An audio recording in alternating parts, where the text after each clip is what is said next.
అవసరం ఉన్నది. అన్నీ సంస్కృతంలోనే ఉన్నాయి అని ఇస్రో చైర్మన్ గారు అన్నప్పుడు అన్నీ సంస్కృతంలో ఆయన సంస్కృత సదస్సుకే హాజరైనట్టుగా ఉన్నారు. ఆయన సంస్కృతంలో వ్రాయబడిన గ్రంథాల్లోనే మొత్తం సైన్స్ దాగి ఉంది అని ఆయన అన్నారు.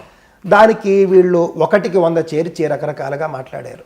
లేదు అని చెప్పడానికి ఎవరైతే లేదు అని చెప్తున్నారో వాళ్ళు అబద్ధాలు ఆడుతున్నారు, తెలిసి అబద్ధాలు ఆడుతున్నారు. కావలిస్తే మీరు 5 సంవత్సరాలకు పూర్వం అని అనుకుంటాను, నా ఫేస్బుక్లో ఇప్పటికీ ఆ పోస్ట్ ఉంది.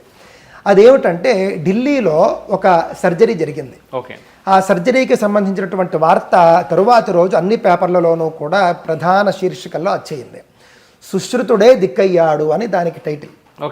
ఏమిటి సుశ్రుతుడు దేనికి దిక్కయ్యాడు అని అంటే, ఒక మహిళకు ముఖానికి సంబంధించినటువంటి ఆపరేషన్ చేయబోతే అల్లోపతి వైద్య విధానం అంతా ఫెయిల్ అయిపోయింది.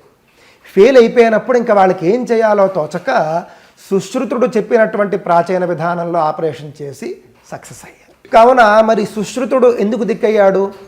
2500 సంవత్సరాలకు పూర్వం ఉన్నటువంటి సుశ్రుత మహర్షి సర్జరీ అంటే ఫాదర్ ఆఫ్ సర్జరీస్ అని ప్రపంచం అంతా ఒప్పుకుంటూనే ఉన్నది కదా.